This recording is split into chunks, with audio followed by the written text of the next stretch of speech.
السلام عليكم ورحمة الله تعالى وبركاته، وأهلا وسهلا بكم إلى هذا الفيديو الجديد عبر قناتي. أنا إيمان بازرباشي.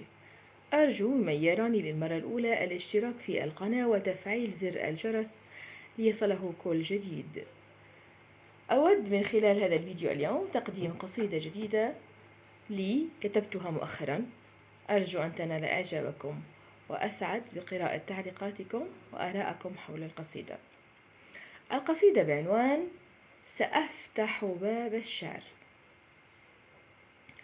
سأفتح باب الشعر في قلبي وأطرقه، فهل يا قلب للشعر مفتاح؟ أنا السورية الحرة، ترى أيضمد الشعر ما بي أو يكون جراح؟ أنا جرح، أنا ألم، أنا للبوح صبح وإصباح. أقمع الحزن والبوح في قلبي وأشجبه، فتفضحني في البوح نفسي وأنفاسي. أرتب الحرف في قلبي وأرصفه، فأكتب الشعر مشحونا بأنفاسي. حملت قهري في قلبي فأرهقني، فبحت به فعلي في البوح أرتاح. بحت وليتني لم أبح، لم أكن أعلم بأن البوح ذباح. أبوح من قهر ومن ظلم ومن وجع، فإذ بي أجرم من قبل فاسد لص وسفاح.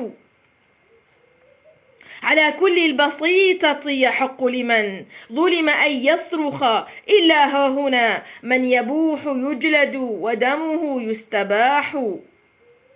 يريدوننا بأفواه مقفلة، أو نبوح فنصف غزلا وأفراح. بربك قل لي كيف أكتب غزلا، وفي قلبي ووجداني أصوات من راحوا. بربك قل لي كيف أكتب فرحا، وحولي أنين وروح وأرواح. بربك قل لي كيف أكتب وردا، وفي قلبي غصة وأوجاع وأتراح. لن أكتب إلا عن قهري وعن وجعي، فإن جرموني فسأحتمي بعليم وفتاح. هذه كانت قصيدتي، أرجو أن تنال إعجابكم. أرجو ممن أعجبته القصيدة الضغط على زر اللايك ومشاركتها مع الأصدقاء. كانت معكم إيمان بازرباشي، إلى اللقاء.